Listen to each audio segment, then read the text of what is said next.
বন্ধুরা এইরকম ভাবে আপনারা ফুলকপি দিয়ে একদিন হলো স্ন্যাক্সগুলো বাড়িতে তৈরি করে দেখুন। একদিন খেলে দেখবেন বারবার খেতে চাইবেন। আর এগুলো এত সুস্বাদু হয় যে ফুলকপির সিজন চলে গেলে কিন্তু আর বানালে ভালো লাগবে না। খেতে ভীষণ মজাদার হয়, অল্প একটু সস থাকলে আর কিছুই লাগবে না।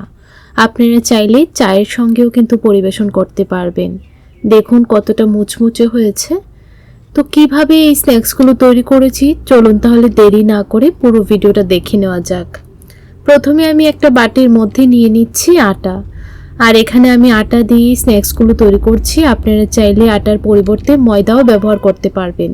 3 কাপ আটা নিয়ে নিলাম, আর হাফ টিস্পুন কালো জিরে দিয়ে দিলাম, হাফ টিস্পুন নুন দিয়ে দিচ্ছি। নুনটা আপনাদের টেস্ট বুঝে দিয়ে দেবেন।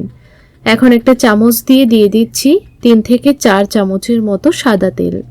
এখন ভালো করে কিন্তু আটাটাকে মেখে নিতে হবে। ভালো করে মেখে নেবেন, তাহলে দেখবেন এই স্ন্যাক্সগুলো খুব মুচমুচে তৈরি হবে। আর যখন দেখবেন মাখার পর এরকম মুঠ করলে মুঠে চলে আসছে, তখন বুঝবেন ভালো করে ময়ানটা দেওয়া হয়েছে। আর সাদা তেলটা একটু বেশি করে দেবেন, তাহলে দেখবেন এই স্ন্যাক্সগুলো খাস্তা তৈরি হবে। এখন অল্প অল্প করে জল মেশাবো আর ডোটা তৈরি করে নেব। ডোটা খুব বেশি নরম করে মাখবেন না, একটু শক্ত করে ডোটা মেখে নেবেন। তাহলে দেখবেন স্ন্যাক্সগুলো তৈরি করতে খুব সুবিধা হবে আর স্ন্যাক্সগুলো মুচমুচেও হবে।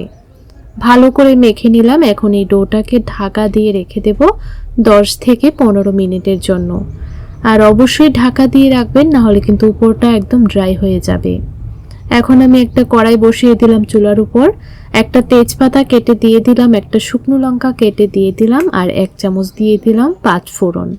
এখন এই ফোড়নটাকে ভালো করে ভেজে নেব যতক্ষণ না পর্যন্ত সুন্দর একটা গন্ধ বের হচ্ছে। ভালোভাবে ভেজে নিয়েছি। এখন এই ফোড়নটা নামিয়ে শিলনোড়ার মধ্যে ভালো করে গুঁড়ো করে নেব। তো আবারও কড়াইটা বসিয়ে দিলাম, 2 চামচ দিয়ে দিলাম সরিষার তেল, আর দিয়ে দিলাম কিছু ভাজা বাদাম। এখানে প্রায় 3 থেকে 4 চামচের মতো ভাজা বাদাম দিয়ে দিলাম, আর 1 চামচ দিয়ে দিলাম আদা আর কাঁচা লঙ্কা পেস্ট করে। এটাকে খুব মিহি করে পেস্ট করতে হবে না, একটু দারদারা থাকলেও কিন্তু খেতে ভালো লাগবে। এখন বাদাম আর আদা কাঁচা লঙ্কার পেস্টটাকে ভালো করে ভেজে নিতে হবে। ভালোভাবে ভেজে নিলাম। এখন আমি দিয়ে দেব ফুলকপির টুকরোগুলো। ফুলকপির টুকরোটাকে আপনারা এরকম ছোট ছোট করে কেটে নেবেন।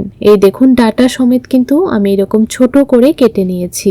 তারপর গরম জল দিয়ে ভালো করে ধুয়ে নিয়েছি। না হলে ফুলকপির মধ্যে অনেক সময় পোকা থাকে, এই পোকাগুলো কিন্তু ভেতরে থেকে যায়। তাই আপনারা অবশ্যই নুন আর গরম জল দিয়ে ফুলকপিটাকে ভালো করে ধুয়ে নেবেন। তো ফুলকপিটা দেওয়ার পর ভালো করে দেখুন নাড়াচাড়া করে মশলার সঙ্গে মিশিয়ে নিচ্ছি। ভালোভাবে মিশিয়ে নেবার পর হাফ টিস্পুন দিয়ে দিলাম নুন, আর হাফ টিস্পুন দিয়ে দিলাম হলুদের গুঁড়ো। এখন নুন আর হলুদের গুঁড়োটা ভালো করে মিশিয়ে নেব। এইভাবে ফুলকপির স্ন্যাক্স একদিন হলো বাড়িতে বানিয়ে দেখুন, দেখবেন বাড়ির সবাই খেয়ে আবারও বানিয়ে দেবার জন্য রিকোয়েস্ট করবে। এই স্ন্যাক্সগুলো খেতে কিন্তু ভীষণ মজাদার হয়। বাইরে থেকে চপ সিঙ্গারা কিনে না এনে এইরকমভাবে বানিয়ে দেখুন, দেখবেন ছোট থেকে বড় সবাই খেতে ভীষণ পছন্দ করবে। তো ভালো করে মিশিয়ে নিলাম। এখন ঢাকা দিয়ে দিলাম 5 থেকে 7 মিনিটের জন্য। তো 7 মিনিট পর ঢাকনাটা তুলে দিচ্ছি, আর আপনারা অবশ্যই গ্যাসের ফ্লেমটা একদম লোতে রেখে ঢাকা দেবেন, তাহলে দেখবেন খুব তাড়াতাড়ি সেদ্ধ হয়ে যাবে। আর দেখুন ফুলকপিটা কিন্তু অনেকটা কমে গেছে আর ভালো করে সেদ্ধ হয়ে গেছে। এখন এই স্প্যাচুলাটা দিয়ে এরকম ভাবে একটু ভেঙে দিচ্ছি। তো ভালো করে ভেঙে দেওয়ার পর এখন দিয়ে দিলাম 2 থেকে 3টে বড় সাইজের আলু গ্রেট করে। আমি আলুটাকে আগে থেকেই সেদ্ধ করে নিয়েছিলাম। এখন এই সেদ্ধ আলুটাকে ভালো করে গ্রেট করে দিয়ে দিলাম। আপনারা চাইলে আলুটাকে কিন্তু ম্যাশ করেও দিতে পারবেন। এখন আলুটাকে ভালো করে মিশিয়ে নিয়েছি, আর যে ভেজে রাখা মশলাটা গুঁড়ো করে নিয়েছিলাম সেটা দিয়ে দিলাম। এই মশলাটাকে কিন্তু একদম মিহি করে গুঁড়ো করতে হবে না, এইরকম আধ ভাঙ্গা করে বেটে নিলেই চলবে। দিয়ে দিলাম অল্প কিছু ধনেপাতা কুচি। এখন ভালো করে নাড়াচাড়া করে মিশিয়ে নেব। এই প্রসেসে পুরটা তৈরি করে কিন্তু আপনারা সিঙ্গারাও বানিয়ে নিতে পারবেন। সিঙ্গারাও খেতে কিন্তু খুব ভালো লাগবে। তো দেখুন পুরটা একদম তৈরি হয়ে গেছে। প্রায় 2 মিনিট আরও এরকমভাবে ভেজে নিয়ে একটা প্লেটের মধ্যে নামিয়ে নেব, তাহলে খুব তাড়াতাড়ি ঠান্ডা হয়ে যাবে। আর আপনারা স্প্যাচুলাটা দিয়ে এরকম ভাবে একটু ভেঙে দেবেন, তাহলে ফুলকপির বড় বড় টুকরোগুলো ছোট হয়ে যাবে। তো এখন আমি আটার যে ডোটা মেখে নিয়েছিলাম সেটা একটু মেখে নেব। অনেকটা কিন্তু সফট হয়ে গেছে। একটু মেখে নেওয়ার পর এখান থেকে ছোট ছোট এরকম করে লেচি কেটে নিচ্ছি। আমরা লুচি তৈরি করার জন্য যেরকম লেচি কেটে নিই ঠিক সেই রকম করেই লেচিগুলো কেটে নিলাম।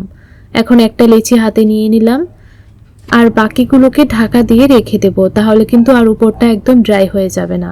কিচেন স্ল্যাবের উপর নিয়ে নিলাম, প্রথমে একটু গোল করে নিয়েছি। এখন পাতলা করে লুচির আকারে বেলে নিতে হবে। যত পাতলা করে বেলবেন এই স্ন্যাক্সগুলো কিন্তু ততই ভালো হবে, খেতে কিন্তু খুব ভালো লাগবে, আর এই স্ন্যাক্সগুলো খুব মুচমুচেও তৈরি হবে। তো দেখুন এরকম পাতলা করে লুচির আকারে বেলে নিলাম।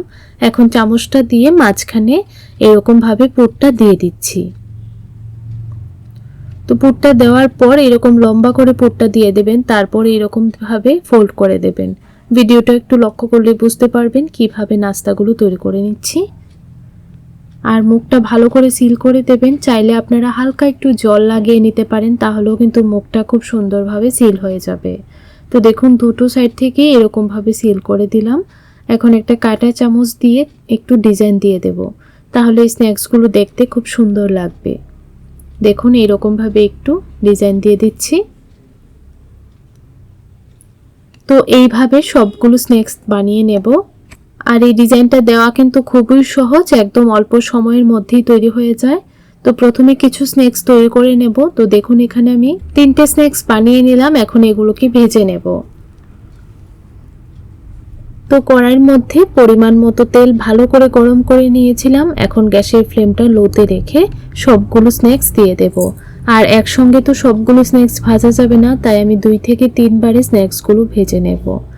আর যখন এগুলো দেবেন তখন তেলটা ভালো করে গরম করে নেবেন, তারপর গ্যাসের ফ্লেমটা লোতে রেখে আস্তে আস্তে ভাজবেন। তাহলে দেখবেন এই স্ন্যাক্সগুলো খুব সুন্দর ভাজা হবে, কালারটাও কিন্তু খুব সুন্দর আসবে।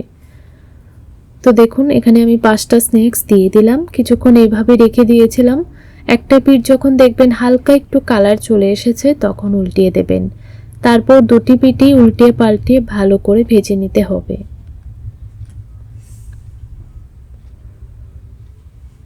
তো দেখুন বন্ধুরা স্ন্যাক্সের কালারটা কিন্তু একদম চেঞ্জ হয়ে গেছে। এখন আমি উল্টিয়ে পাল্টিয়ে ভালো করে ভেজে নেব। এগুলো ভাজতে প্রায় 5 থেকে 6 মিনিটের মতো সময় লেগেছে। গ্যাসের ফ্লেমটা একদম লোতে রেখে ভেজেছি, তাই কালারটাও কিন্তু খুব সুন্দর এসেছে। আর স্ন্যাক্সগুলো কিন্তু একদম মুচমুচে তৈরি হয়েছে। দেখুন কতটা সুন্দর একটা কালার চলে এসেছে।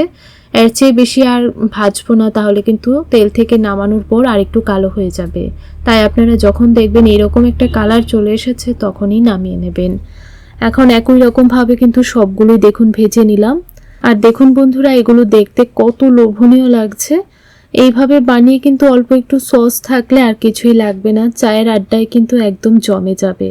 আর কতটা মুচমুচে হয়েছে আপনারা তো দেখতেই পাচ্ছেন। আপনাদের কাছে ফুলকপির এই স্ন্যাক্স রেসিপিটা কেমন লাগলো কমেন্ট করে জানাবেন। আর রেসিপিটা যদি আপনাদের ভালো লেগে থাকে তাহলে চ্যানেলটিকে সাবস্ক্রাইব করে রাখবেন এই ধরনের আরও নতুন নতুন রেসিপি দেখার জন্য। লাইক শেয়ার করতে একদমই ভুলবেন না। আর দেখুন বন্ধুরা কতটা সুন্দর মুচমুচে তৈরি হয়েছে। তাহলে আজ এই পর্যন্তই, দেখা হচ্ছে পরের ভিডিওতে। ততক্ষণ আপনারা খুব ভালো থাকবেন, সুস্থ থাকবেন।